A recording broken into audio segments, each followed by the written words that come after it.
वो अंधकासुर, जिसके खौफ से साक्षात सृष्टि के रचयिता ब्रह्मा जी को अपना ब्रह्मलोक छोड़ना पड़ा। वो शक्तिशाली असुर जिसने युद्ध भूमि में भगवान विष्णु के सुदर्शन चक्र की गति को भी मात दे दी और इंद्र सहित समस्त देवलोक को अपने चरणों में झुकने पर विवश कर दिया। लेकिन जब वही अजय दैत्यराज अहंकार के मद में अंधा होकर साक्षात माता पार्वती पर कुदृष्टि डालने का दुस्साहस कर बैठा, तब महादेव का धैर्य अग्नि की ज्वाला में बदल गया।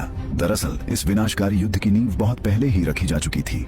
अंधकासुर का जन्म महादेव के पसीने की एक बूंद से हुआ था, जो पूर्णतः अंधकार का प्रतीक था। असल में जन्म से ही अंधा होने के कारण उसे हर जगह तिरस्कार मिला, जिसने उसके भीतर प्रतिशोध की ऐसी आग धधकाई थी जो पूरे ब्रह्मांड को भस्म कर सकती थी।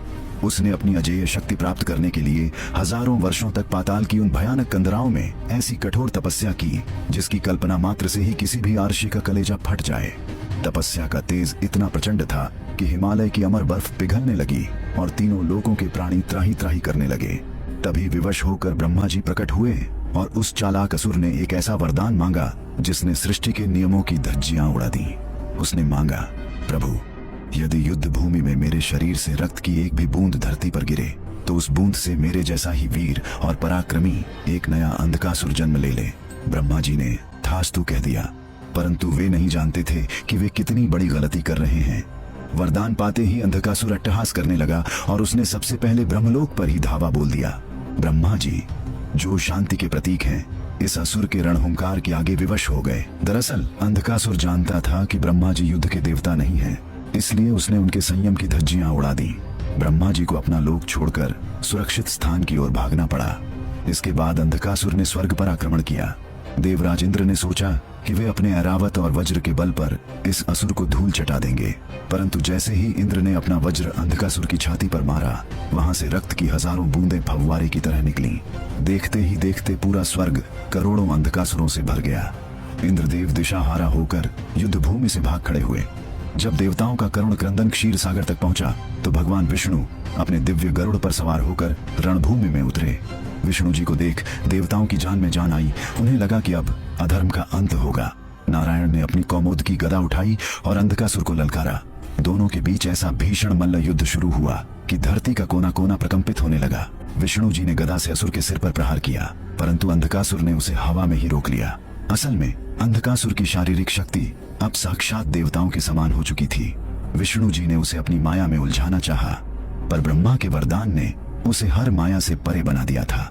दोनों महाशक्तियों के टकराव से ब्रह्मांड में बिजली कड़कने लगी और समुद्रों का पानी खौलने लगा।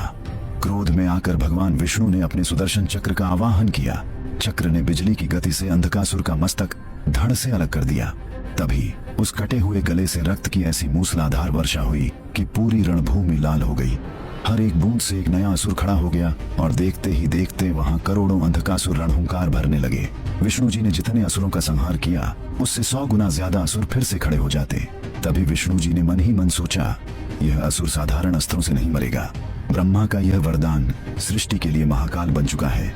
साक्षात सुदर्शन चक्र भी अब विवश दिखाई दे रहा था। भगवान विष्णु समझ गए कि अब केवल महादेव का रुद्र रूप ही इस महाप्रलय को रोक सकता है। वे अत्यंत दुखी मन से युद्ध भूमि से अंतर्ध्यान हो गए, जिससे देवताओं का कलेजा फट गया और वे थर थर कांपने लगे। ब्रह्मा और विष्णु को रणभूमि छोड़ने पर विवश करने के बाद अंधकासुर का अहंकार 7वें आसमान को भी पार कर गया था।